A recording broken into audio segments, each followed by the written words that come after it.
Bonjour, shalom, assalamu alaikum.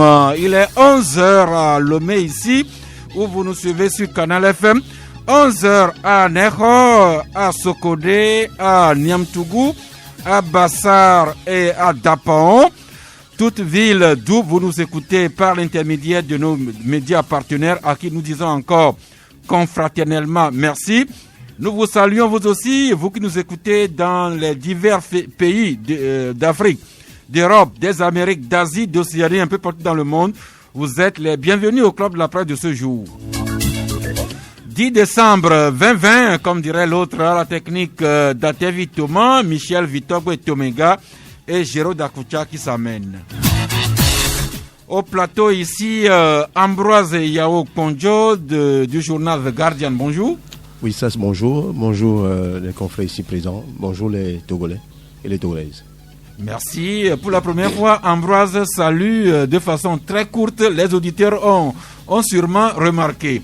Jean Legrand Polorini du journal Canal D, bonjour. Oui, bonjour Sass, bonjour aux auditeurs, auditrices de Canal FM et bonjour aux confrères présents en studio.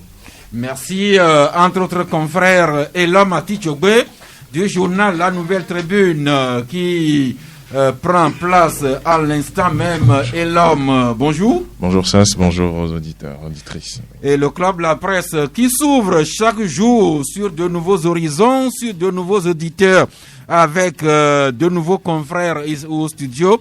Nous avons le bonheur de gagner, ou bien de regagner un nouveau confrère qui va faire acte de fidélité, je n'en doute pas. Lui, c'est Ambroise Dagnon, bonjour. Bonjour cher Aîné, bonjour à tous les confrères ici présents et à tous les auditeurs et auditrices.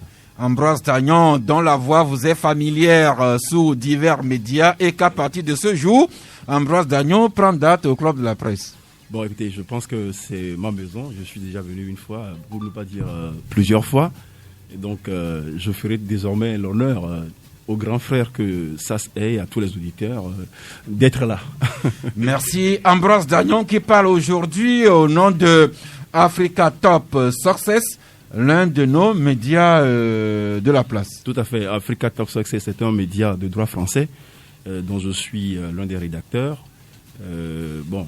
L'aventure a commencé il y a plusieurs années, même quand j'officiais sur d'autres médias audiovisuels. Donc l'aventure se poursuit, donc je suis là effectivement au nom d'Africa Top Success pour évoquer un sujet aussi sensible que émouvant. Merci. Le Club de la Presse qui ne connaît pas de limite en matière d'ouverture, aussi bien sûr les auditeurs, sur tout sujet, également sur tout le confrère et sur toute personne ressource. L'essentiel pour nous, c'est de vous apporter autant que possible l'information vraie, l'information utile et l'information bienveillante. Une tradition qui se respecte aujourd'hui. La pensée du jour nous dit ceci. Tous les êtres humains naissent libres et égaux en dignité et en droit. Ils sont doués de raison et de conscience et doivent agir les uns envers les autres dans un esprit de fraternité. Encore une fois, tous les êtres humains naissent libres et égaux en dignité et en droit. Ils sont doués de raison et de conscience et doivent agir les uns envers les autres dans un esprit de fraternité. Cette pensée du jour n'est que l'article 1er de la Déclaration universelle des droits de l'homme. Cette déclaration qui a été adoptée solennellement le 10 décembre 1948 et dont nous célébrons aujourd'hui les 72 ans. Ambroise, cette pensée du jour, ça vous dit quoi? Oui, tous les hommes sont nés libres et égaux en dignité et devant la loi. Je crois que c'est l'article 1er de la Déclaration universelle des droits de l'homme qui dit en 1948. Je pense que cela a été même repris dans plusieurs lois fondamentales, dans les constitutions. Et c'est ça même qu'il y a le soubassement de plusieurs lois qui régentent tous les pays du monde presque. Parce que, vous savez, une loi, ça a sa lettre, mais ça a également son esprit. Alors une chose est de faire la loi, mais l'autre chose est que cette loi puisse profiter à tous les citoyens, à tous les sujets de la cité. Nous avons coutume de citer Montesquieu qui dit que le respect de la loi est la liberté, Mais en même temps, il faut ajouter que une chose n'est pas juste parce qu'elle est loi, mais une chose est loi parce qu'elle est juste. Vous savez, il peut y avoir des lois iniques et donc, généralement, il faut que la loi soit juste pour qu'elle soit loi. Et tant que la dignité, l'égalité, l'équité n'est pas au centre des lois que dictent nos législateurs, je pense qu'il y a problème. Donc, il faut véritablement que dans la fabrication des lois et dans l'application de la loi, on respecte la dignité humaine, l'égalité entre les hommes. Merci. Il nous arrive trop souvent de l'oublier. Eh bien, aujourd'hui, nous avons l'occasion de nous rappeler à nous tous que tous les êtres humains que nous sommes, nous naissons libres et égaux en dignité et en droit, et nous sommes tous doués de raison et de conscience, et nous devons agir les uns envers les autres dans un esprit de fraternité. Ambroise se rappelle de l'article 1er des droits de l'homme. Nous le rappelons à nous, comme individus, d'employeurs à employés sur le même lieu de travail, dans un village, du chef de village avec ses concitoyens, même dans l'État, surtout dans l'État, il nous arrive trop souvent de violer les droits des uns et des autres. C'est l'occasion pour une fois aujourd'hui de nous rappeler que tous les êtres humains naissent libres et égaux en droit et en dignité. Oui, l'aspect qui me paraît très intéressant dans ton approche, je crois, c'est la violation du droit de l'individu, du particulier ou du citoyen par l'État lui-même. C'est ça qui devient préoccupant et qui relance le débat de la création des juridictions administratives. C'est vrai que j'ai fait une déviation du débat, mais ça cadre réellement avec la réalité que nous avons. Les droits des citoyens sont brimés tellement que il y en a qui ignorent la loi, mais il y en a d'autres qui connaissent la loi, mais qui ont peur d'assigner l'État en justice. Tout simplement parce qu'il n'y a pas de juridiction administrative. Je crois que les efforts sont en train d'être faits pour pouvoir installer dans toutes les préfectures ces juridictions pour que le particulier ou le citoyen puisse assigner l'État en justice devant un juge administratif. Pour moi, c'est important. Et ça fait partie aussi de cette Déclaration universelle des droits de l'homme.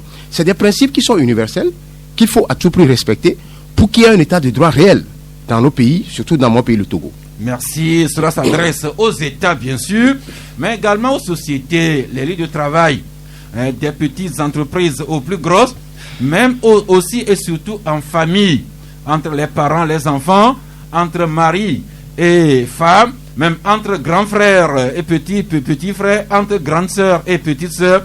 Est-ce que nous nous rappelons tous que nous sommes tous nés libres et égaux en dignité et en droit, que nous sommes tous doués de raison et que nous devrions agir les uns envers les autres dans un esprit de fraternité. Nous le rappelons pendant que nous nous associons à deux personnes qui sont en fête aujourd'hui. Le premier, c'est notre confrère Peter Sassou Dogbe, qui a fait plein de médias sur place et depuis quelques années, il est le correspondant de Radio France Internationale que nous aimons suivre. Jean le grand frère Peter Sassou Dogbe est en fête aujourd'hui. Oui, ça, se rappeler de son jour anniversaire, c'est une grâce parce que, vous voyez, nous naissons, nous vivons, mais nul ne sait le jour où il part. Et dès que vous avez l'occasion de fêter un an de plus, c'est une occasion de rendre grâce et de faire le bilan de ce que vous avez déjà fait de votre vie. Est-ce que vous êtes vraiment dans le carnaval que Dieu a prévu pour vous?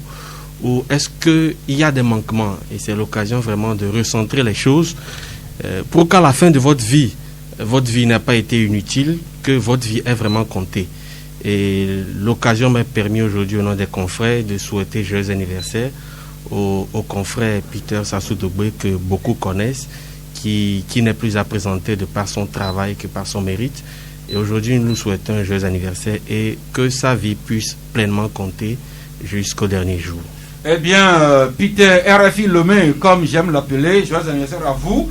À cette joie, nous associons également un voisin, ami sur la station secondaire Christ ressuscité. C'est Aflao Sagbado, Lokoté.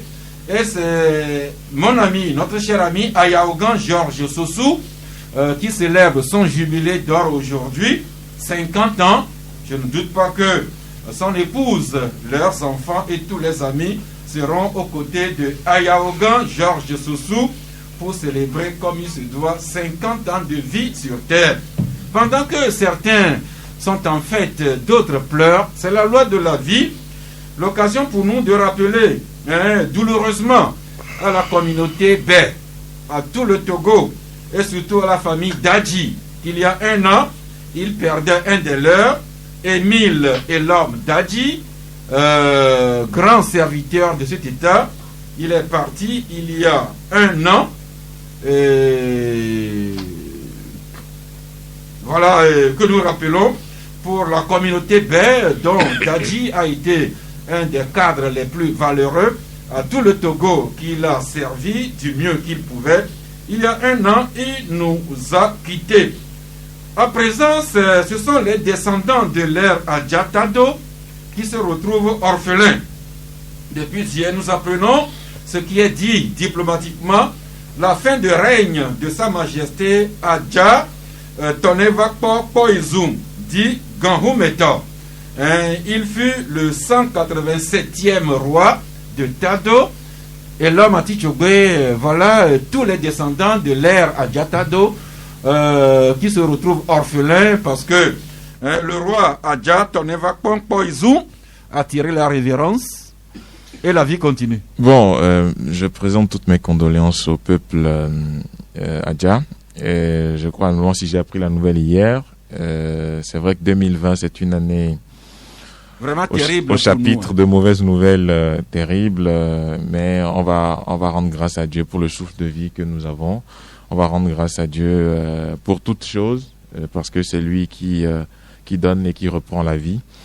Et donc, comme vous l'avez dit, vous avez rappelé l'anniversaire du décès de l'ancien ministre Dadji aussi, paix à son âme, et également paix à l'âme du roi du peuple d'Adja. Eh bien, le roi est mort, mais vive le roi, et la communauté, la descendance Adjatado continue jusqu'à ce que d'aucuns diraient la fin du monde, d'autres diraient, selon leur foi, la suite. Il y a une mort également qui défraie la chronique. Si vous êtes sur les réseaux sociaux, vous apprenez la mort tragique d'une jeune dame. Cette mort qui prend l'allure de polémique, voire même ça pourrait avoir des suites judiciaires. Pourquoi pas même avec des relents plus ou moins diplomatiques. Il s'agit de la mort de notre jeune compatriote Aurélie Akoda. Et Ambroise, votre organe Africa Top Success y a consacré une dépêche. Eh bien, de quoi s'agit-il pour la mort de cette compatriote Aurélie Akoda? Merci. Avant de répondre à cette question, si vous permettez, je vais rapidement emboîter le pas à mes 2 confrères prédécesseurs qui ont rendu un hommage à l'ancien ministre Elom Dadji et au roi des Adja. Dadji, Elom Dadji, Émile Elom Dadji, c'est un grand frère, puisque vous avez parlé de la communauté. Ben, bon, on n'est pas là pour parler de nos ethnies, mais bon, c'est notre communauté à nous, et surtout, il a servi l'État togolais, mais en plus, il a été un haut cadre des 3 communautés qui font le Grand Lomé, à savoir les communautés Aflao, Bé et Agoué. Vous savez que nous avons notre fête qu'on appelle Douné-Nyozan. Nous avons également un réseau associatif qui regroupe les 3 grands cantons du Grand Lomé. Donc, Monsieur Dadji Elom était le président de Rad Golf. Il était un personnage très respecté au sein de nos 3 communautés. Il a tiré sa révérence, paix à son âme et beaucoup de courage à la famille biologique ainsi qu'à toutes les 3 communautés, ainsi qu'également aux communautés Adja qui ont perdu un grand roi. Je dirais même aux communautés Adja Evé, puisque nous-mêmes qui sommes des Evé, nous sommes donc originaires. C'est pourquoi j'ai parlé de descendance tout à fait. De l'ère Adja. C'est toute la communauté Adja Evé qui est en deuil. Maintenant, pour revenir à votre question sur le sujet... la douloureuse et précoce disparition de Aurélie Akoda, de quoi s'agit-il? Voilà, il faut rapidement dire que Aurélie Akoda, c'est une Togolaise. Elle a 30 ans, elle a fêté ses 30 ans il y a quelques jours seulement. C'est la fille d'un député togolais du nom d'Akoda, que vous connaissez certainement. L'histoire a commencé en avril dernier, en réalité, lorsqu'elle est tombée, on va dire, elle a croisé le chemin d'un expatrié français du nom de David Fuistek. Aujourd'hui, il est le directeur financier de la brasserie Bébé Lomé. Donc, l'histoire amoureuse est née entre les 2 tourtereaux, si je puis ainsi m'exprimer.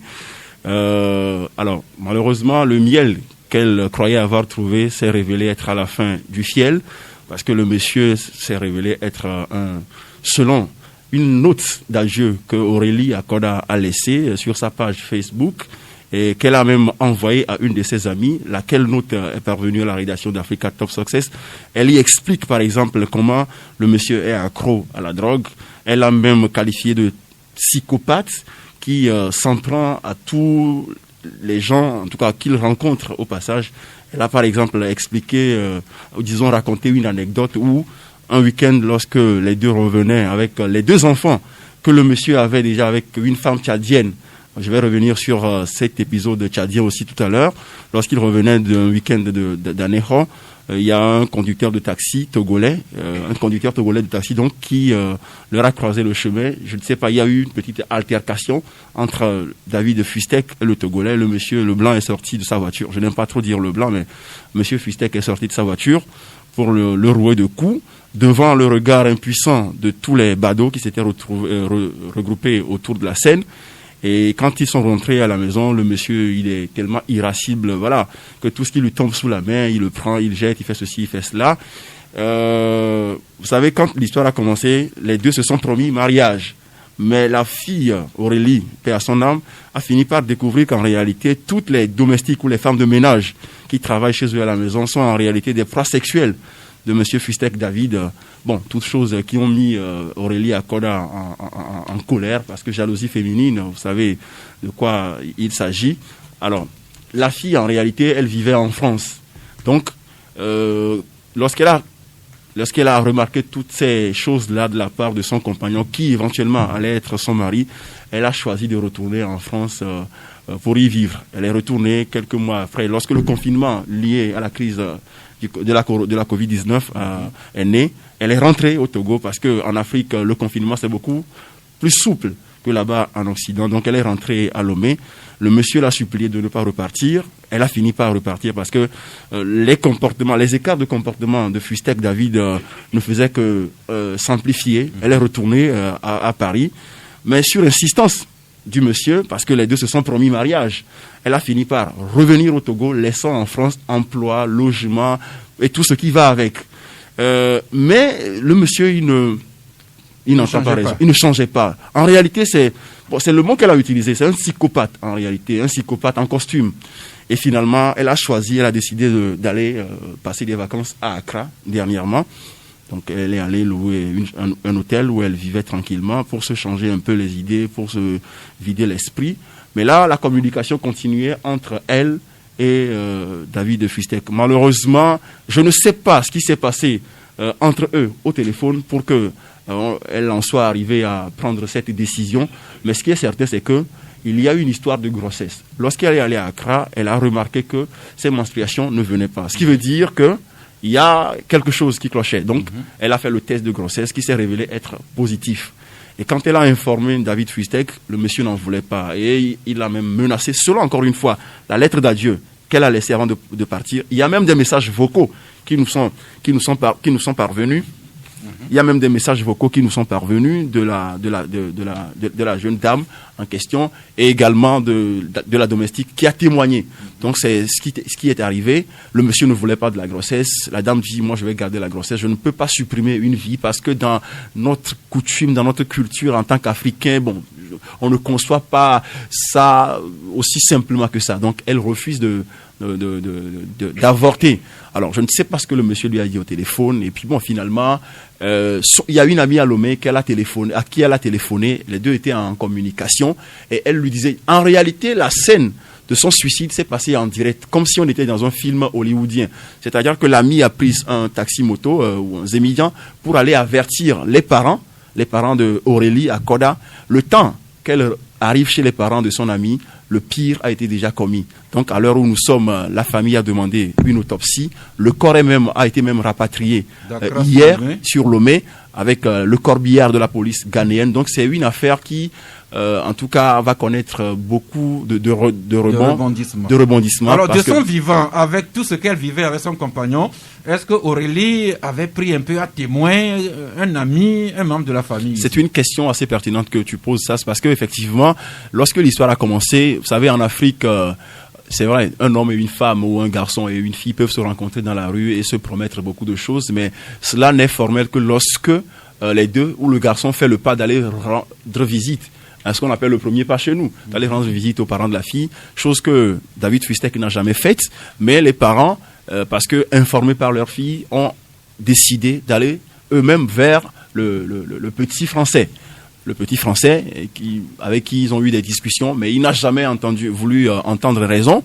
Il n'est jamais venu voir la famille. Donc, les parents de la fille ont finalement décidé que leur fille devait regagner le domicile. C'est-à-dire que cette relation n'avait aucune issue. C'était donc normal qu'elle revienne à la maison. Donc, ils étaient en réalité en train d'étudier cette possibilité pour elle de revenir à la maison quand elle a choisi de rentrer, d'aller à Accra pour se reposer un tout petit peu. Si la grossesse n'était pas venue, je crois que cette histoire-là ne se serait pas passée ainsi. C'est parce qu'elle a constaté qu'elle est tombée enceinte que l'histoire a pris une autre tournure. Parce qu'en réalité, lorsqu'elle est rentrée à Accra, c'était pour se changer un peu les idées et revenir vivre avec les parents. Mais quand elle a constaté qu'elle était enceinte, elle a dit, monsieur, je suis tombée enceinte, qu'est-ce qu'on en fait? Moi, je veux bien garder la grossesse parce que mes parents peuvent en prendre soin. Le monsieur n'a pas voulu. Maintenant, qu'est-ce qu'il lui a dit au téléphone et qui a provoqué ce déclic-là dans sa tête au point de l'amener à se donner la mort? Ça, je ne suis pas dans le secret des dieux pour le savoir. Il est avéré que Aurélie s'est suicidée. La famille a demandé une autopsie, attendant les résultats. Mais au-delà de l'autopsie, est-ce que la famille envisagerait éventuellement de porter plainte contre l'ex-compagnon, enfin le compagnon de feu Aurélie? C'est possible parce que il faut rappeler que David Fustek était déjà un cadre du groupe Castel plutôt. Ah, son nom c'est Fustek. Voilà, Castel au Tchad. Au Tchad, il s'est passé une histoire à peu près similaire où il est sorti avec une Tchadienne avec qui il a eu 2 enfants. Actuellement, les enfants sont même avec lui ici à Lomé. Et même la presse tchadienne avait abondamment parlé de cette affaire-là. Je ne sais pas s'il a été expulsé du Tchad, s'il a quitté le Tchad de son propre gré, mais c'est du Tchad qu'il a débarqué à Lomé pour être nommé directeur financier de la brasserie. Donc, les parents sont au courant de tous les faits d'armes qui sont à l'actif de David Fustek, justement après l'incident, pas l'incident, c'est pas après le drame plutôt, qu'a connu leur fille. Et donc, ils ont décidé de porter plainte effectivement.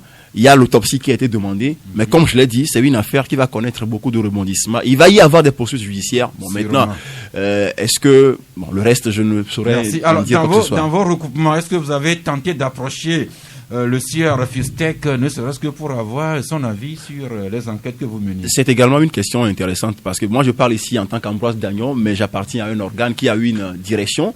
Et la direction, en tout cas, a pris toutes les précautions parce qu'on ne peut pas se permettre le luxe d'évoquer ou de traiter un sujet d'une telle sensibilité sans avoir pris le temps ou la peine nécessaire de faire des recoupements en allant donc vers monsieur Fustek pour avoir sa version des faits. Merci, voilà un énième drame consécutivement à l'amour. Ce mot que nous aimons beaucoup avoir à la bouche et dans le cœur. Sauf que de l'amour à ce que vous savez, il n'y a qu'un pas vite fait. Aurélie qui s'en est allée. Vivement que le rapport d'autopsie sorte et qu'on voit les suites judiciaires que la famille se réservait le droit de donner à cette affaire. Quant à nous, abordons à présent quelles seraient les ambiances de fête de fin d'année dans le contexte du coronavirus. Il y a un sujet qui vient ici au club de la presse depuis lundi, à savoir éventuellement un couvre-feu qui pourrait être décrété par l'État. On y arrivera, pourquoi pas. Mais déjà la revue de presse avec le confrère Écho du Pays qui écrit lutte contre la propagation du coronavirus. Des réflexions se mènent pour mieux gérer la période des fêtes. Pour sa part, voilà le vainqueur écrit lui 2 à la page 2, fête de fin d'année en pleine pandémie de la Covid-19. Le couvre-feu revient, écrit voilà le vainqueur. Pendant que la dépêche met à sa une, la fête de fin d'année confinée du 18 décembre 2020 au 3 janvier 2021. Et le changement n'y va pas du dos de la cuillère. Un couvre-feu avec fermeture des bars dans le Grand Lomé, une décision impopulaire et mal mûrie et qui risque d'aggraver la situation, écrit le changement. Alors, la question s'est transportée même au Conseil des ministres hier. Le communiqué qui a été rendu public nous dit, donc voici un extrait que je vous présente. L'évolution de la pandémie et le risque d'une éventuelle flambée pour cause de fêtes de fin d'année ont conduit les plus hautes autorités à solliciter l'avis du Conseil scientifique. Sur cette base, des concertations avec les différents acteurs, leaders religieux, élus locaux, préfets, patronats et syndicats des tenanciers de bars et de restaurants. Le Conseil a instruit les différents acteurs de poursuivre les concertations en vue d'arrêter une stratégie efficace intégrant les mesures sanitaires idoines qui seront annoncées ultérieurement. Et sur cette base du Conseil des ministres, le libéral titre aujourd'hui Covid-19 effet de fin d'année, des mesures idoines attendues. Alors, et l'homme a écouté le Conseil des ministres hier. On pourrait dire que la presse est allée un peu trop vite en besogne, qui écrit depuis comme si le couvre-feu était déjà décrété. Non, je crois que ça a été une maladresse de notre part, il faut le reconnaître, parce que depuis que cette réunion s'est déroulée entre le gouvernement ou deux émissaires du gouvernement, les leaders religieux, etc., il y a eu quand même une certaine précipitation dans le traitement de l'information, il faut le reconnaître. Parce que du moment où la décision n'est pas officielle, la presse n'a pas vocation à annoncer une décision à la place du gouvernement. On est même allé jusqu'à dire que oui, on a donné nous-mêmes des dates et des horaires à la place du gouvernement et même à la place du conseil scientifique qui fait la proposition au gouvernement. Et donc je crois que... Et là, à ce niveau-là, ce n'est pas la presse qui a inventé, mais ce sont des informations qui ont été données au cours de la réunion et dont la presse fait écho. Ça n'a pas été décrété officiellement, mais ce sont des informations que les ministres et le coordinateur avaient échangées à la dernière réunion. Du moment où ce n'est pas officialisé, je ne pense pas qu'il y a lieu de polémiquer dessus. Parce que récemment, on a écrit dans la Nouvelle Tribune, dans l'une de nos parutions, qu'il y avait un risque de retour du couvre-feu à Lomé. Parce que la pente était ascendante au niveau des cas Covid. Mais après les discussions, on avait dit qu'il y avait une proposition du conseil scientifique sur la table du gouvernement. Et après la discussion, le gouvernement a jugé utile de ne pas embrayer sur cette procédure parce que ça va créer d'autres problèmes puisqu'on est en pleine relance économique. Maintenant, si il y a une réunion entre le gouvernement, les leaders religieux et d'autres corps de métier, le préfet, c'est une proposition qui fait l'objet de discussion. Et donc quand on est en discussion, il n'y a pas de décision finale. Vous comprenez? On peut dire à la limite que oui, il y a une proposition dans ce sens. Mais actuellement, au sein de l'opinion, c'est un peu comme si le couvre-feu est déjà décrété et que les gens se préparent à la date du 18. En fait, c'est ce qui paralyse la mentalité même des commerçants, des opérateurs économiques. Les gens font aujourd'hui comme si le 18, il y aura couvre-feu à partir de 22h. Alors qu'il n'y a aucun acte officiel qui vient présenter cette information ou bien donner cette information au niveau du public. Maintenant, il y a une chose, il n'y a pas de fumée sans feu. Il faut qu'on se le dise. Du moment où le gouvernement est en pourparlers avec l'ensemble des représentants, des religieux, des corps de métier, c'est qu'il va y avoir quelque chose. Maintenant, de quoi s'agira-t-il? On ne sait pas exactement. Mais, de toute évidence, on sait que la façon dont nous sommes en train de procéder, c'est-à-dire on est en pleine crise économique, il faut le dire. Les chiffres sont aujourd'hui au rouge. On a fait beaucoup dans le monde, pas qu'au Togo, partout dans le monde. Et il faut véritablement qu'au niveau de décembre, où des commerçants font leurs affaires, qu'on ne puisse pas fermer les vannes. Parce qu'il y a des entreprises qui ne tournent qu'une fois l'année, c'est le mois de décembre. Et où ils font leur chiffre d'affaires. Et donc, pour une meilleure optimisation de ces recettes, et on a même parlé de fermeture des bars. Je ne vais pas aller sur ce terrain parce que on attend la décision officielle pour savoir exactement à quoi s'en tenir. Merci. Eh bien, le risque est réel et le gouvernement l'a confirmé hier que des concertations se mènent avec les émissaires du gouvernement, mais différents acteurs que sont les leaders religieux, les élus locaux, les préfets, le patronat, le syndicat des tenanciers de restaurants et de bars.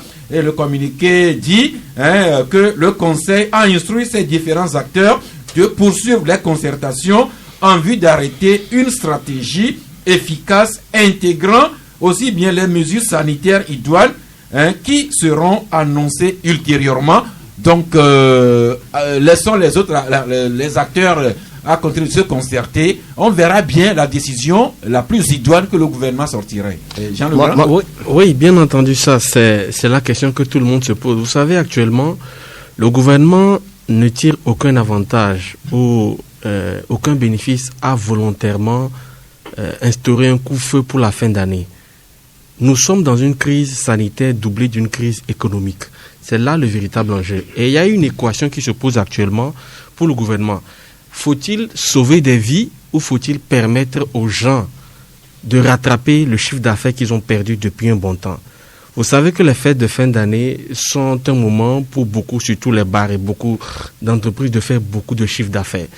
Mais en même temps, nous sommes en train de voir le risque que cela va entraîner si jamais plusieurs cas se répandent. Parce que vous n'êtes pas sans savoir que les gestes barrières et tout le reste ont été vraiment galvaudés ces derniers temps et on ne sait pas ce que donnera demain. Vous voyez comment les chiffres sont en train de constamment augmenter.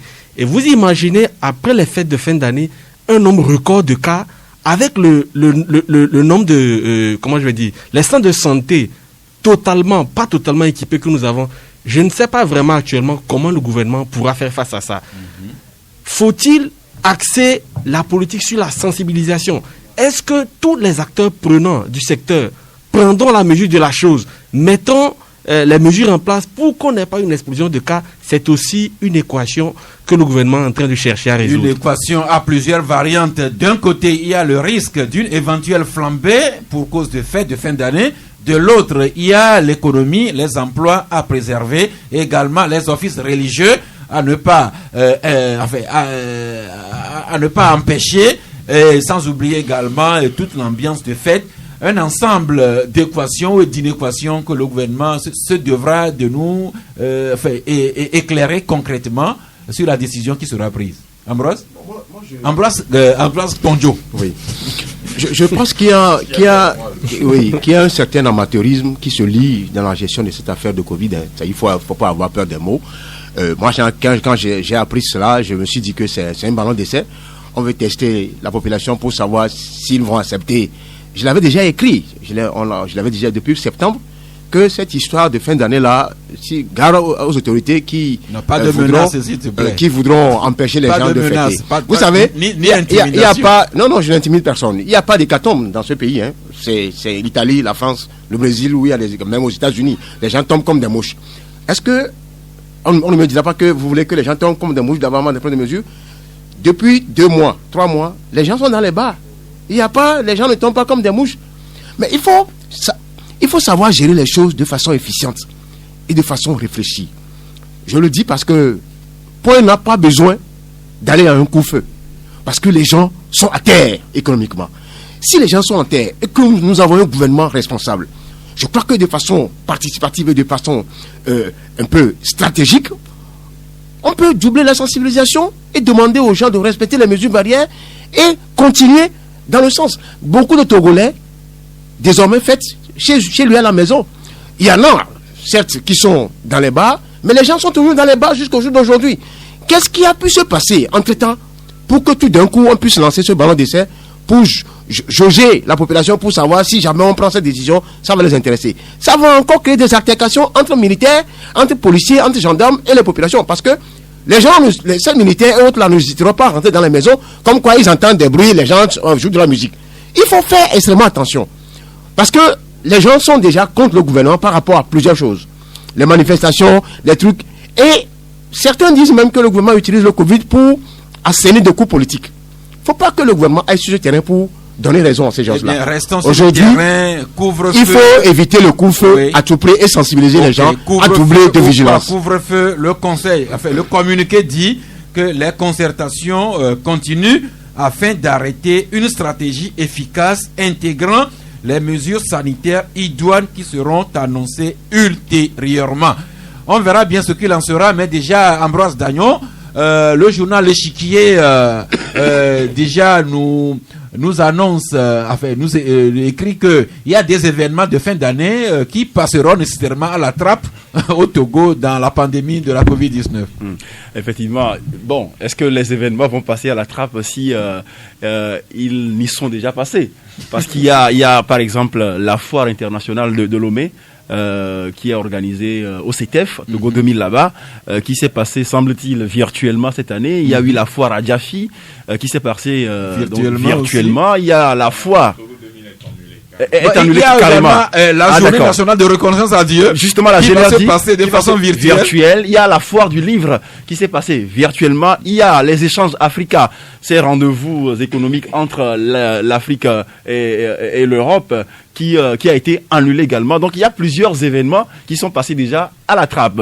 Alors les fêtes de fin d'année, comme les confrères l'ont dit avant moi. Il faut ajouter également la quinzaine commerciale. La quinzaine commerciale. Au cours de laquelle beaucoup de Lomé font leurs emplettes est carrément annulée. Qui a été annulée. Donc sur le plan économique, il faut reconnaître que la Covid-19 a mis beaucoup d'économies à genoux. Maintenant, on parle des fêtes de fin d'année. Est-ce que cela va se passer sous couvre-feu? Je n'en sais rien.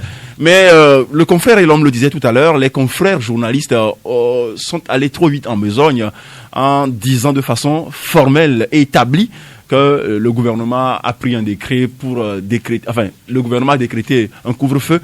C'est vrai que dit de cette façon-là, c'est mal dit, mais je ne leur fais pas le procès, d'accord, d'avoir du moins parce que Ambroise Pondio l'a dit tout à l'heure, mon cher grand frère, ça peut être considéré comme un ballon d'essai que le gouvernement a lancé pour voir un peu l'opinion. Merci beaucoup pour tâter le pouls, voir comment l'opinion va réagir. À partir de ce moment, je vais même donner l'exemple de Gabriel Attal, le porte-parole du gouvernement français. Et quand moi j'ai suivi ça, je dis mais finalement l'erreur est humaine. Le porte-parole du gouvernement français qui, à l'issue d'une réunion des ministres, est venu sur des médias français annoncer que le gouvernement français avait pris la décision de reconfiner les Français, ce qui n'était pas le cas. Le même jour, c'est le président Macron qui, dans une interview à un journal français, avait littéralement démenti son ministre. Et franchement, il faut avoir un courage d'éléphant en tant que porte-parole du gouvernement pour pouvoir supporter cette humiliation, cet affront. Pour autant, c'est-à-dire que en réalité, la décision était dans les tuyaux.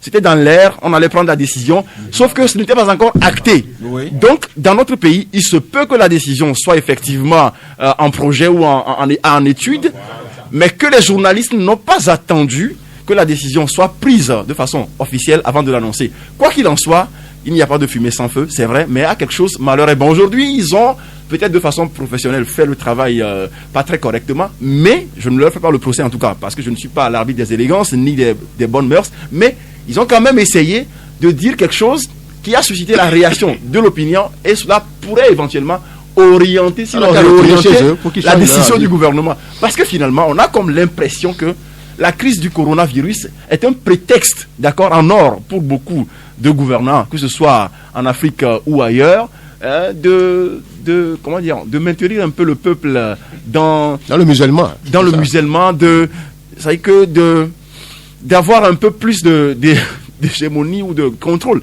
sur le peuple en matière de respect ou de violation, si vous voulez, des libertés collectives et individuelles. Par exemple, le couvre-feu en fin d'année, est-ce que c'est opportun? Voilà la question. Maintenant, ce n'est pas le couvre-feu en réalité qui pose problème. Parce qu'on a vu, lorsque le premier couvre-feu a été décrété dans ce pays, on a vu ce qui s'est passé en termes de violation des droits de l'homme. Heureusement que les responsables en charge de la sécurité par rapport au coronavirus sont revenus à la charge pour rectifier le tir. Et à ce titre, on pourra même dire que le colonel Amana Kodjo a essayé de réajuster le tir. Ça, chapeau à lui. Maintenant, lorsque le couvre-feu, si éventuellement il est décrété, sera effectif, est-ce que les fêtes de fin d'année, parce que vous n'allez pas imaginer ou vous pensez un seul instant que pendant les fêtes de fin d'année, les gens vont rester chez eux à la maison, croiser les bras pour se dire, bon, il y a couvre-feu. Non, il va forcément y avoir. Je vous dis qu'il y aura application. Non, il va y avoir ça. Maintenant, je pense que le plus important, comme Ambroise Pondio l'a dit, c'est d'attirer l'attention des uns et des autres sur la nécessité pour chacun Parce que tout enfile lui-même le fil de sa vie. La crise du coronavirus, elle est réelle. La maladie est réelle. Le risque Donc, est le réel. discipline, c'est si plus Un important. auditeur nous dit que la presse n'a fait que son travail.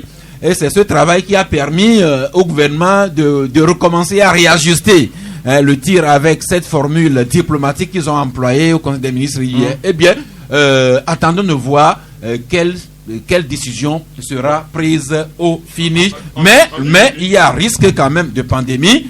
Couvre-feu ou sans couvre-feu, chacun devrait se faire, disons, le garant de sa vie et de la vie des autres. Et la fête doit avoir lieu. Et la fête doit avoir lieu. Non, ce que moi, ce que moi j'aimerais dire, Oui. on a passé une année stressante.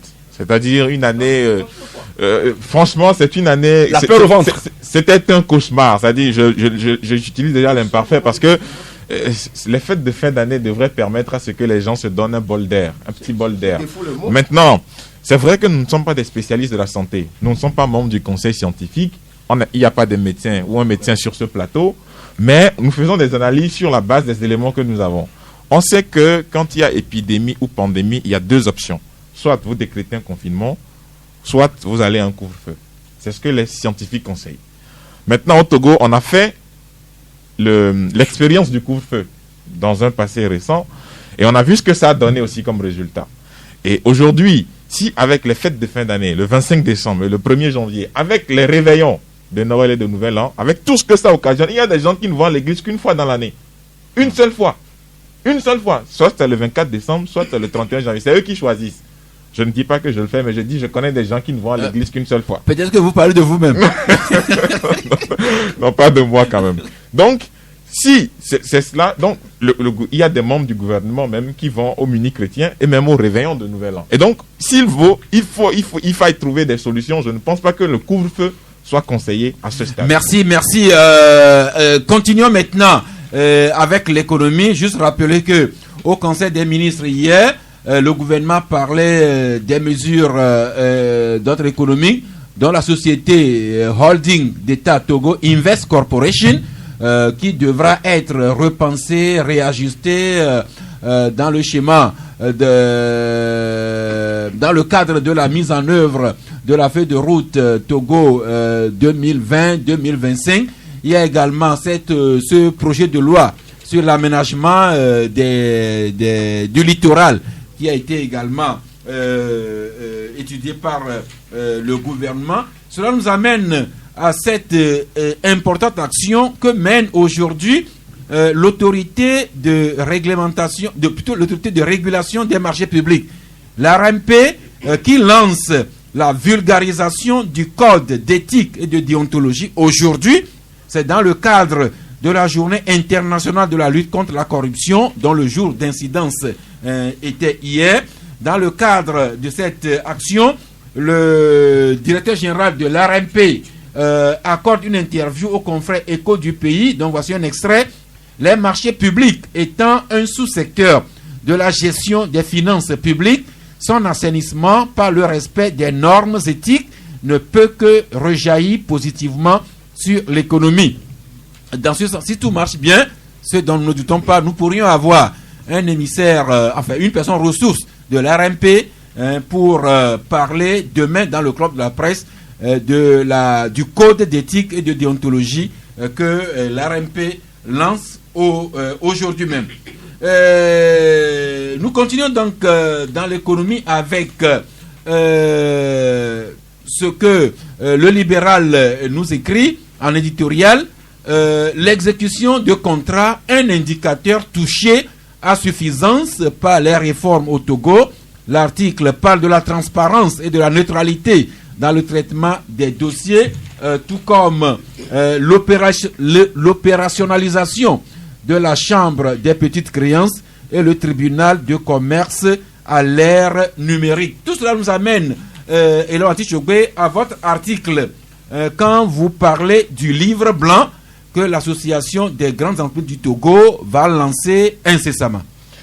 Dans quelques heures, pour être plus précis, le livre blanc, en fait, c'est un document stratégique que l'association des grandes entreprises du Togo a l'habitude de publier régulièrement pour donner un aperçu de l'économie togolaise et faire des recommandations dans le sens de la construction, de la consolidation, de la création de la richesse. Et donc, dans quelques heures, ce jeudi 10 décembre, la nouvelle édition, sinon la 4e édition de ce livre blanc, rédigé et publié régulièrement par l'Association des grandes entreprises du Togo, dont copie a été remise solennellement à Madame la Première ministre dans le cadre d'une audience à la primature, sera publié et sera mis en téléchargement libre parce que ce n'est pas un document vendu, il faut le rappeler, c'est un document d'accès libre et gratuit et donc qui sera mis à la disposition du public et de toutes les personnes sur le site web de l'association pour que chaque Togolais, chaque entrepreneur, opérateur économique puisse se l'approprier et puisse véritablement contribuer à ce que chaque Togolais ou chaque opérateur économique puisse bâtir ou créer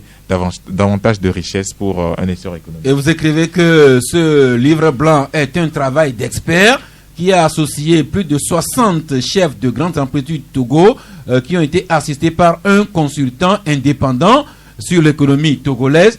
Et tous les secteurs ont été, ou bien auraient été passés au peigne fin, puisque je n'ai pas encore lu le document. Aussi bien les mines que l'industrie, la justice, l'énergie, le foncier, les nouvelles technologies, l'agriculture, l'agro-industrie, la logistique, les transports, la fiscalité, le port, les partenariats, le tourisme, l'hôtellerie. Tout a été passé au crible dans ce livre blanc. Je confirme, il y a 14 domaines, 14 secteurs qui ont été revisités dans ce document avec des propositions, d'abord un état des lieux, ensuite des formules, des recommandations qui ont été formulées à l'endroit de l'ensemble des acteurs pour qu'on puisse véritablement renforcer la résilience et la relance économique post-Covid en 2021-2022, si Dieu le veut. Et donc, Dieu le voudra bien. Et Dieu le voudra bien. Et donc, c'est un document scientifique que moi j'invite les gens à lire parce que cette année, ça fait le 4e ou le 3e, je vais le dire, le 3e document scientifique que la JET sort sur l'économie togolaise. Déjà, quand la Covid a démarré, ils ont fait un diagnostic, ils ont fait un plaidoyer allant dans le sens du renforcement des PME, PMI et dans le sens de la sauvegarde des emplois parce que le PND avait parlé de la création d'emplois à l'horizon 2022. Donc, ils ont proposé des stratégies pour sauvegarder les emplois. Ensuite, il y a eu un second document allant dans le sens de l'allègement des mesures fiscales à l'endroit des grandes entreprises et des opérateurs économiques. Et c'est le 3e document qui est le livre blanc aujourd'hui qui résume l'essentiel à mettre en œuvre pour une relance post-Covid-19. Toujours dans le sens de l'économie, la Nouvelle Tribune, vous nous parlez de l'étude d'impact environnemental et social qui a été menée sur le site de la plateforme industrielle d'Atetikopé. Et le confrère Le Changement a aussi écrit que le rapport de l'étude d'impact environnemental et social a été validé. Place à présent à la mise en œuvre de l'ambitieux projet de cette plateforme industrielle d'Atetikopé, Jean Legrand, qui pourrait être porteuse d'espoir, aussi bien de création d'emplois que de croissance économique pour notre pays. Bien entendu, ce sont des projets comme ça qui sont à valoriser. Et nous espérons que tout sera mis en œuvre vraiment pour que les populations aient une valeur ajoutée et de tout ce qui sera mis en place là-bas. D'ici, je relève en même temps le problème de relogement de ces personnes-là, d'Atetikopé, qui n'est pas encore véritablement les personnes tranché, qui devront être expropriées. Vu que les populations de Bomé-Dalavé ne sont pas d'accord de céder une partie de leur terre, jusqu'ici, la solution magique n'est pas encore trouvée pour ces personnes-là qu'on est en train de vouloir déloger d'Atetikopé. Et nous posons la question de savoir quelle sera la fin. Est-ce que finalement, ces personnes seront dédommagées financièrement les personnes dont vous parlez, est-ce qu'elles ont été prises en compte dans l'étude d'impact environnemental? Apparemment, selon ce qu'on nous dit, ça a été fait. Je ne pourrais pas le confirmer, mais c'est ce qu'on nous a dit, que cela a été fait. Mais quand cela a été déterminé, il était dit qu'ils seront relogés vers Bomé-Dalavé. Mais actuellement, les pourparlers continuent d'être discutés pour voir est-ce que finalement ça sera fait. Mais les populations de Dalavé ont opposé un niet, une fait de non-recevoir, qu'elles ne sont pas d'accord de donner une partie de leur terre. Actuellement, on se demande, est-ce que les fonds seront remis aux personnes délogées pour qu'elles-mêmes aillent acheter des lopins de terre un peu partout, ou qu'est-ce qui va être fait finalement? Mais il dit que le projet avance et nous attendons de voir la suite. Oui, Ambroise Ponjo. On ne se lève pas un beau matin, on se réveille du sommeil pour dire qu'on va exproprier les gens. Et sincèrement, je crois que le gouvernement doit revoir toutes ses copies dans son fonctionnement. Les populations sont là, dans un village, vous débarquez un matin, comme quoi, sans qu'il y ait un processus qui doit être de longue haleine, de au moins 10, 15 ans, 20 ans, on doit déjà savoir qu'il y a un grand projet qui va arriver et dont tel village ou telle localité sera concernée. Et c'est un processus de travail psychologique des populations avant même 25 ans après que le projet ne soit mis en exécution. Ici, un bon matin, il suffit que le ministre de l'urbanisme ou un ministre par qui ça lui passe par la tête annonce ça comme on m'a nommé, il faut dire que je crée aussi un projet. Et il crée son projet et c'est les populations qui sont visées. C'est ce qui se passe actuellement à Pomé. Les gens ne sont pas d'accord. Et la manière dont même on est venu indemniser certaines personnes, dont 1 500 000, 1 million, avec la main comme ça, sans signature. On a entendu des choses. Vous étiez témoin de cette façon-là, Cavalier. Ce que je dis, j'ai 3 personnes qui m'ont appelé, qui m'ont même demandé de venir. Vous étiez allé? Je n'étais pas allé. C'est pourquoi je n'ai pas encore fait l'enquête pour publier. C'est ce que j'ai entendu. Ce que j'ai entendu là. Oui. Et qui se poursuit. Les gens sont en train toujours de réclamer. Et l'homme, puisque vous dites que le rapport d'étude a été validé, est-ce que les préoccupations que soulèvent les confrères ont été effectivement prises en compte? Moi, je ne parle pas de Pomé, je parle d'Adétikopé. Oui, c'est deux projets différents. C'est d'Adétikopé qu'on amène les gens à Pomé. Oui, Adétikopé, c'est la plateforme industrielle d'Adétikopé. Et c'est un projet qui qui fait l'objet d'un PPP, d'un partenariat public-privé entre le gouvernement et le groupe Rise. Et c'est une négociation du cabinet Soft-Rise de l'ancien Premier ministre Lionel Zinsou du Bénin. D'accord? Et donc, le projet, en fait, c'est un projet qui est une suite logique d'une négociation entre des partenaires au Togo et qui a débouché justement sur la signature d'un accord. Puisque le cabinet Soft-Rise, à part l'ancien Premier ministre Lionel Zinsou, il y a l'ancien président de la BAD, M. Donald Kaberuka, qui est également responsable de cette structure. Et donc, après cela, et je conclue, je précise que c'est ce cabinet qui a également négocié le rachat des parts du gouvernement togolais dans la NSCT par le groupe Olam. Et donc, c'est ces 2 projets qui ont été négociés par le cabinet Soft-Rise, qui a débouché sur la plateforme industrielle d'Adétikopé, dont le gouvernement dit qu'il répond à un axe du PND en matière d'industrialisation. Maintenant, en ce qui concerne l'expropriation en cours, moi, je n'ai pas d'éléments pour pouvoir apprécier. Parce qu'il va falloir qu'on puisse aussi avoir davantage d'éléments, puisque là, c'est un volet purement administratif. Et donc, il faut qu'au niveau du gouvernement, on puisse aussi nous donner les éléments qui concourent justement à dire que notre travail d'investigation, de regroupement continue pour que tous les aspects de ce projet soient bien... mais si rapidement, oui, oui, je pense que, voilà, je ne vais pas déraisonner sur un sujet de mon incompétence. Cette question d'étude d'impact environnemental par rapport à la plateforme industrielle d'Adétikopé ou de Pomé, le relogement, franchement, je n'ai pas encore d'éléments. Mais moi, je voudrais dire un mot sur la gestion du foncier au Togo, parce que c'est un problème qui, s'il n'est pas bien résolu aujourd'hui, risque d'être une bombe à retardement dans les années. Elle est déjà bombe à retardement. C'est une bombe à retardement, parce que, vous savez, comme Ambroise Pondio l'a dit tout à l'heure, on ne peut pas se lever un petit matin et aller dire aux gens déguerpissez, nous vous relogeons, vous quittez ici pour aller à un autre endroit. Et parfois, même les indemnisations qui sont accordées à ces populations expropriées sont largement en deçà de la moyenne. C'est-à-dire que quelqu'un qui a construit sa vie, qui a construit sa maison, où il vit avec ses enfants, toute sa famille depuis des années, voire des décennies, vous débarquez un matin. C'est vrai, la gestion du foncier au Togo, oui, l'État est en train de faire quelques petits efforts, on ne peut pas le nier. Mais c'est mal fait. Je voudrais donner l'exemple de la cité Mokokpo, qui est par exemple au niveau du lycée technique d'Adi de Gombe. Vous savez, toutes les fois que je passe devant ce lycée et que je vois cette construction, je dis, mais dans quel pays nous sommes? Voilà un site qui a été retenu depuis des décennies, bien avant même que moi, ma maman devienne même la femme de mon père, pour que je sois devenu un fœtus, pour devenir enfant aujourd'hui. Et vous soyez journaliste aujourd'hui. Et que je sois journaliste aujourd'hui.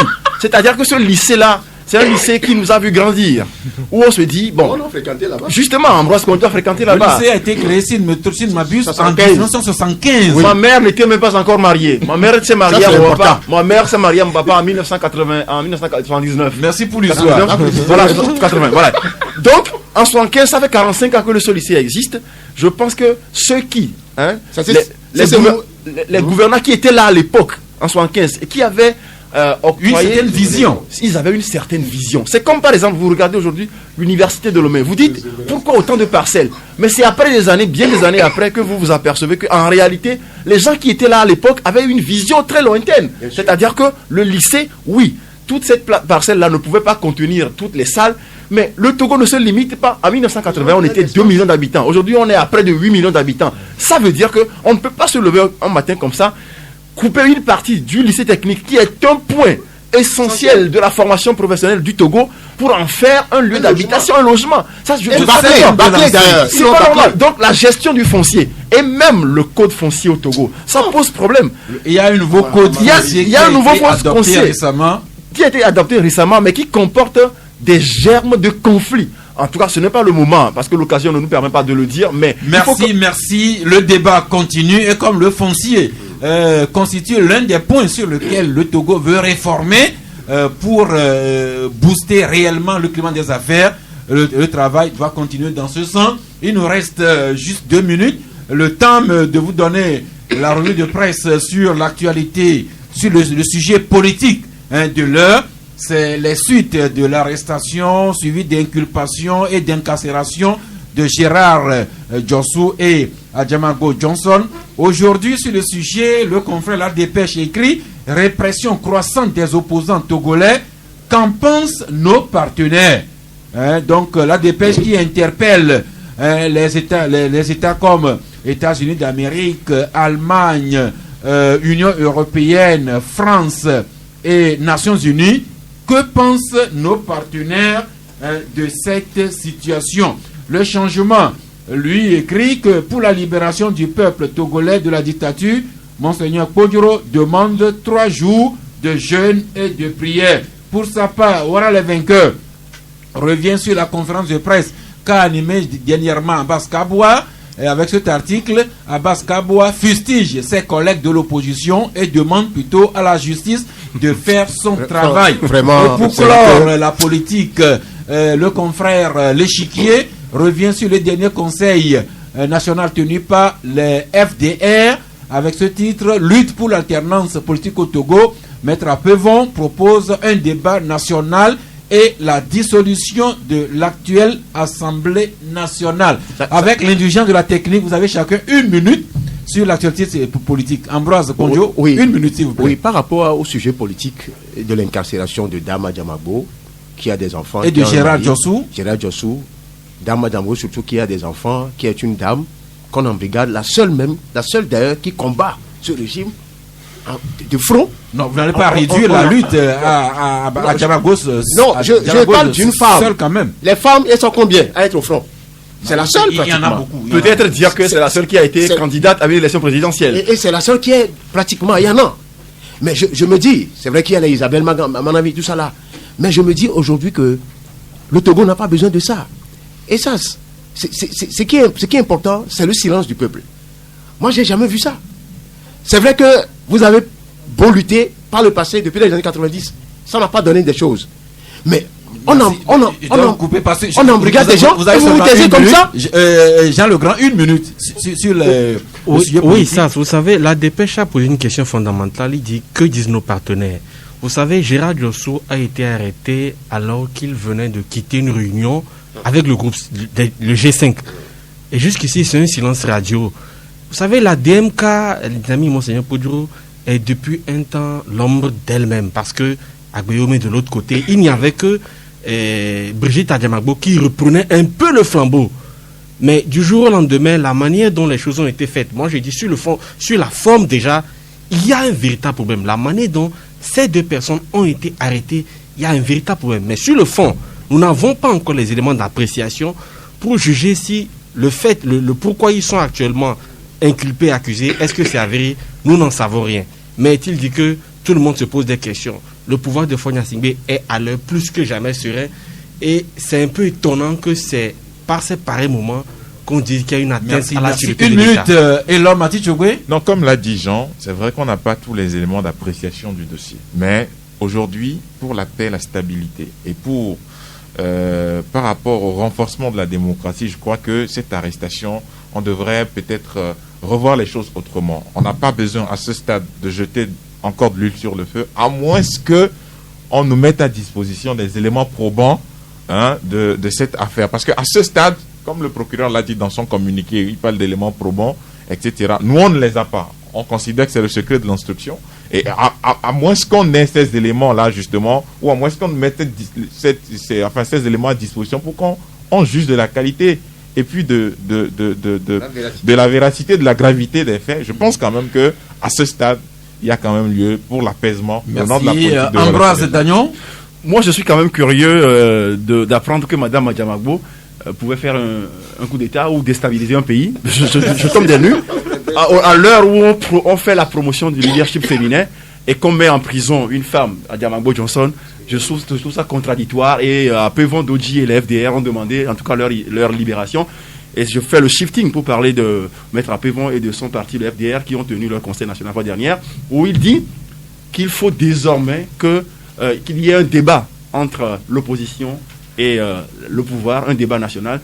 Et Pévon est en train de venir avec un nouveau discours, en tout cas le discours qu'il a toujours tenu, mais c'est un discours qui est renouvelé, qui est mis au goût du jour en disant oui, c'est vrai, nous avons essayé plusieurs fois, nous, opposition, dans des coalitions, le CST, le FRAC, Arc-en-Ciel, tout ce que vous voulez, tous n'ont pas fonctionné normalement, mais ce n'est pas parce qu'on a échoué qu'il faut arrêter de continuer. Il faut toujours essayer. Et il faut que l'opposition, dans son ensemble, se réunisse pour des actions et que l'opposition prenne langue aussi avec le pouvoir. Ce n'est peut-être la seule formule efficace que je vous pour permettre que l'alternance puisse avoir lieu. Dans ce concert de condamnation, le Flambeau écrit en éditorial des discours encombrants.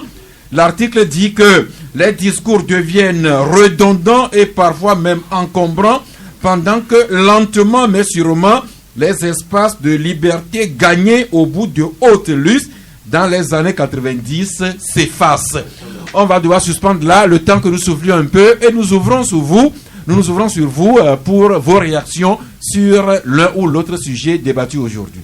Le plaisir pour l'acquérir, écoutez Canal FM 93.5.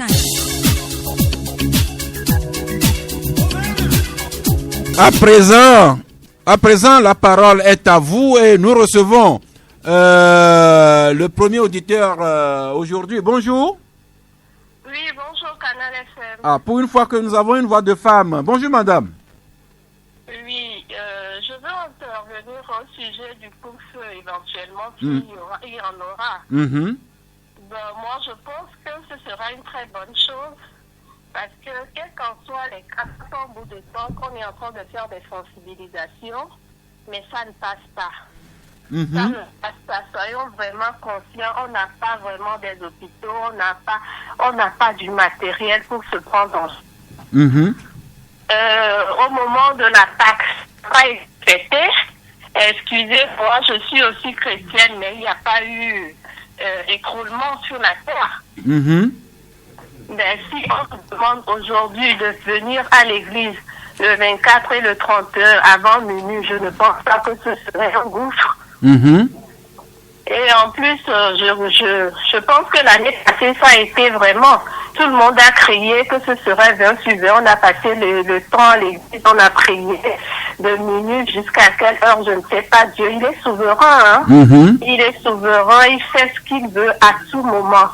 Même si on ne reste pas à l'église jusqu'à minuit, je pense que ce qui sera le 21, ce serait la même chose. Autrement dit, si je comprends bien, vous comprendriez que le gouvernement décréta éventuellement un couvre-feu. Bien sûr. Bien sûr. Je pense que ce serait une très bonne chose. Merci. Liberté d'opinion, liberté, variété d'avis. Merci madame d'avoir ouvert la série aujourd'hui. Je vous en prie, bonne émission. Au revoir, bonne activité. Bonne suite à vous aussi madame. Alors, nous embrayons sur le suivant. Bonjour. Bonjour, monsieur Sass. Oui, c'est monsieur? Oui, c'est monsieur Komlavi. Monsieur Komlavi. Oui. Eh bien, nous vous écoutons. D'accord, merci. C'est par rapport au fait de la fin d'année. Oui. on apprend par les réseaux sociaux qu'il y aura couvre-feu. Nous vous donnons l'information officielle que le gouvernement a communiquée hier par le Conseil des ministres. Voilà. Mais je dis à M. Sass. Oui. Attends, on sait, le mal est réel. On ne refuse pas. Mais est-ce que ce mal-là va nous empêcher jusqu'à ce qu'on ne trouve pas à manger? Puisque les fêtes de fin d'année sont une opportunité pour nous, les chefs d'entreprise et les opérateurs économiques.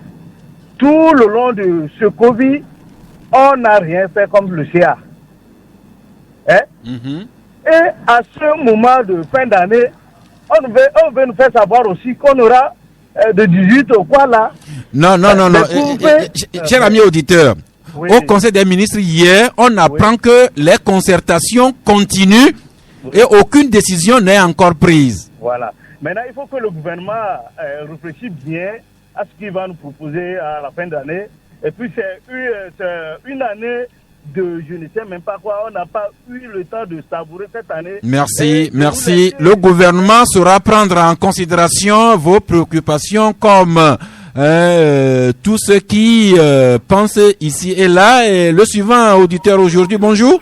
Bonjour. Oui, Papa Sadjiné. Oui, je vous salue. Nous vous saluons aussi. Voilà, je vais prendre un seul sujet, donc je vous prie de ne pas me couper. Allez-y rapidement. Je remercie vivement le gouvernement de ne pas tenir compte de tout ce fake news. C'est ce que les Anglais disent, fake news, des nouvelles qui ne sont pas réelles. Et puis le gouvernement peut encore décréter, mais eux, ils sont à la place du gouvernement, ils disent c'est 18 du 18 au 3, de 19h à 21h, de 22h, Papa Sadjiné, recourons à l'information officielle. Oui. Pardon, M. Sass. Donc, moi, je remercie le gouvernement de ne pas parler de ce quoi-là au Conseil des ministres. Donc, on doit sensibiliser les gens de respecter les mesures barrières, oui. données par le gouvernement, oui. Parce qu'on n'a pas beaucoup de contamination. Donc, je vous en prie. Merci. Merci, Papa Sadjiné. Le suivant, bonjour. Bonjour, le plateau. Oui. Oui, concernant le couvre-feu, oui. Il faille que nous soyons à l'écoute et on espère que le gouvernement trouvera une bonne formule pour faire la part des choses. Pour gérer la fin de l'année. Voilà, la fin de l'année. Oui. Aussi, j'aimerais dire aussi qu'il va falloir que certains fassent vraiment, sachent mesurer leurs paroles. Et quelque part, quand on dit on fait la promotion féminine, cela ne veut pas dire qu'on va laisser n'importe qui faire n'importe quoi. Et il va falloir que les uns et les autres puissent savoir que nous sommes dans un pays de droit. Et en tant que tel, c'est la loi qui s'applique. Donc, laissez les procédures aller jusqu'à leur fin et après on verra. Merci. Je vous en prie, cher ami. Qui passe le témoin au suivant. Bonjour. Allô, bonjour l'ami. Oui, bonjour. Oui, c'est monsieur Johannes. Ok, allez-y. Bonjour au plateau. Et c'est juste concernant la pandémie et l'éventuel couvre-feu qui arrive. Je pense que vraiment, ça serait inopportun. Parce que, tout d'abord, depuis quelque temps, la maladie dure depuis des mois. Et on nous dit qu'il faut apprendre à vivre avec la maladie. Bon, avec tout ce les rumeurs qui sont en train de faire surface, je ne sais pas où se trouve comment apprendre à vivre avec la maladie. Ça, finalement, ça va se concrétiser dans quoi? Dans quelle situation on va apprendre à vivre avec la maladie si à chaque fois, à moins de choses, on veut instituer des couvre-feux? Si dans les pays européens, c'est dans cette période que l'État fait un effort pour que l'activité économique soit relancée au moins à minimum. C'est pas chez nous ici qu'on va chercher pendant cette période où au moins les gens vont respirer un peu économiquement, on va chercher à instaurer un couvre-feu. Finalement, je me dis, faut pas qu'on asphyxie les gens. Merci. Le gouvernement nous dit encore que les concertations continuent avec tous les acteurs Nous verrons bien tout ce que cela va donner. L'auditeur suivant, bonjour. Bonjour, c'est M. Komlavi. Oui.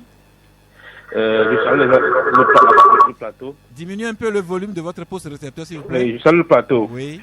Je pense que tout État responsable à la fois de cette fête, à cette année de Covid-19, doit penser à quelque chose. Et chaque État prend ses dispositions pour protéger cette population.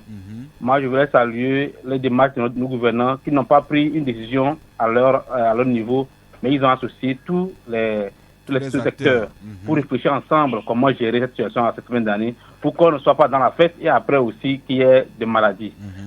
Vivement que tous ces secteurs, ou bien toutes ces personnes invitées à la table puissent trouver le juste milieu pour la population, pour que nous tous nous puissions s'entendre responsables et devant ce qui sera décidé. Par rapport à la sortie hier du DMK, je voulais demander à savoir pourquoi on demande l'arrêt de poursuite judiciaire ou bien l'arrêt des enquêtes. Est-ce qu'on reporte quelque chose? Si on arrête aujourd'hui l'arrêt des enquêtes, ça veut dire que c'est comme il se reporte quelque chose.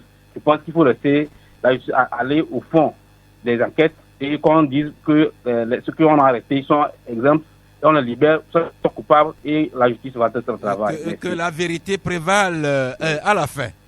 Merci beaucoup. Nous prenons le... Parti. Bonjour. Allô, bonjour l'ami. Ok, nous prenons l'ultime appel aujourd'hui. Bonjour. Allô, bonjour Sas. Oui. C'est M. Kolani depuis Agoé. Notre vieil ami Kolani d'Agoé. Oui, je salue le plateau. Et moi, je suis de la DMK. Nous ne refusons pas la justice. Dans un pays, c'est la justice qui est la lumière. Et tout le monde doit se soumettre à la justice. Mais il y a des gens publics, il y a des manières de les juger ou bien de les prendre. Quand on parle de Dama Djamagbo, excusez-moi, c'est une dame d'abord, c'est pas une ségrégation ou bien une discrimination, mais garder celle-ci à la maison et la surveiller, bloquer tous ses téléphones et filtrer les entrées, comme le fait le Cameroun avec Kamto, je ne trouve pas le problème. Personne ne dit que Dama Djamagbo, il faut la maintenant, si on continue les enquêtes jusqu'à la fin, qu'elle est coupable, il faut la punir. Nous, on ne peut pas être déçus de la mêlée. C'est le pouvoir en place qui est souvent déçu des lois et qui pense que lui détient, nous, notre vie et il va faire de ce qu'il veut. C'est ce que nous disons. Et puis ce procureur, nous le connaissons. On l'a vu dans plusieurs affaires. On a vu comment il a traité. C'est toute notre inquiétude. Donc la justice, on ne dit pas que d'arrêter. Continuez les procédures, mais Dama Djamagbo, mettez-la à la résidence surveillée et puis continuez les enquêtes. Merci pour votre aide. Non seulement Dama Djamagbo, également son compère Gérard Djossou. Merci pour tous vos appels. Si nous avons suivi, c'est que le gouvernement également vous écoute. Surtout pour ce qui concerne la gestion de la fin de l'année, le gouvernement saura prendre les mesures les plus idoines. Eh bien, nous revenons ici au studio pour clôturer en beauté. Vous avez chacun 1 minute et vous parlez en même temps, vous décernez votre carton. Je commence par celui qui est difficile d'arrêter quand il parle. Ambroise, bonjour. Oh, est-ce que je suis difficile à arrêter? Bon, moi, vous savez, chaque personne a son opinion sur des sujets donnés, mais il y a toujours unanimité autour de certains sujets qui cristallise la vie des populations et que c'est d'abord l'intérêt des populations qu'on doit chercher. On ne va pas chercher l'intérêt d'un gouvernement. La dame qui a appelé, je respecte sa position, mais je me dis que nous non plus, on ne se lève pas pour s'opposer à ce que le gouvernement fait. Mais nous l'analysons et nous donnons notre point de vue parce que ce serait contre-productif en cette période où la France essaie d'alléger un peu la souffrance des Français en ouvrant les restaurants là-bas, alors que là-bas, au moins, il y a 100 000 cas tous les jours. Et il y a plus de 5 000 morts dans ces dernières semaines. Donc, nous disons qu'au Togo, nous ne sommes pas encore à l'hécatombe et nous n'en arrivons même pas là. Nous demandons... Oui, on ne va jamais y arriver parce que les Blancs se posent la question, comment est-il que les Africains, les gens ne meurent pas? Donc, les gens meurent, mais c'est des gens qui ont des affections diabétiques, et des affections pulmonaires, tout ça. Mais aujourd'hui, moi je dis que le gouvernement n'a qu'à essayer de revoir cette copie et de penser à ceux-là qui sont dans le domaine de la restauration et des bars. Avec votre carton? Oh, un carton, pour une fois encore, oui, je vais donner un carton. Je me suis rappelé. Je vais donner un carton à Xavier Balouki, c'est un ami avec qui on a fait le CG ensemble, CG à Idogomé, comme mon jeune frère Dagno, un ami qui se bat dans l'imprimerie, je crois. On a fait ensemble de la 4e et plus. Il est à Didogame. Xavier Balouki. Oui. Jean Legrand pour l'Origny. Oui, ça, vous savez, la majorité des auditeurs sont revenus sur l'hypothétique couvre-feu.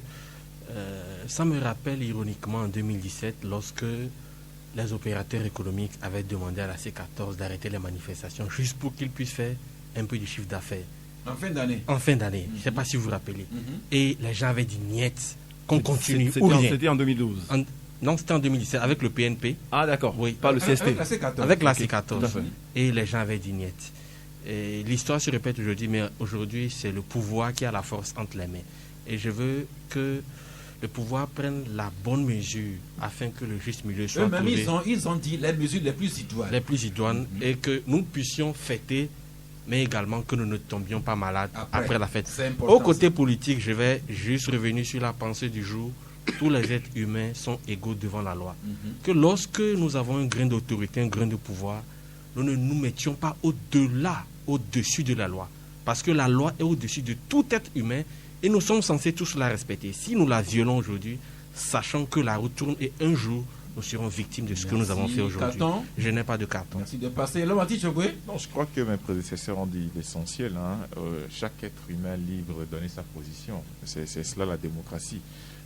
Mais on souhaiterait qu'il n'y ait pas coup-feu en cette fin d'année. Mais encore une fois, il faut appeler les concitoyens ou les confrères et l'ensemble des Togolais au respect rigoureux des mesures barrières. On constate qu'il y a un certain relâchement des vidéoclubs. Vous avez vu encore hier où il y a eu ce match, ou des matchs au mardi, mercredi, vous avez vu encore des vidéoclubs pleins. Et puis on a fermé des nightclubs, mais on constate qu'il y a une autre forme de nightclub où les gens se plaisent à fumer du chicha avec les mêmes tuyaux en plein Covid. Ma foi, moi je suis choqué et je suis traumatisé quand je vois des choses comme ça. Et donc je crois qu'il y a une certaine prise de conscience qu'il va falloir au niveau même des citoyens par rapport à cette pandémie. Et le carton? Je n'ai pas de carton. Eh bien, on a commencé avec un Ambroise, on termine avec Ambroise. De Ponjo à Dagnon, c'est même Ambroise. Merci beaucoup. Je vais peut-être rapidement revenir sur la réaction d'un auditeur qui disait tout à l'heure que la promotion du leadership féminin ne doit pas faire le deuil de l'application des lois quand celle-ci est violée.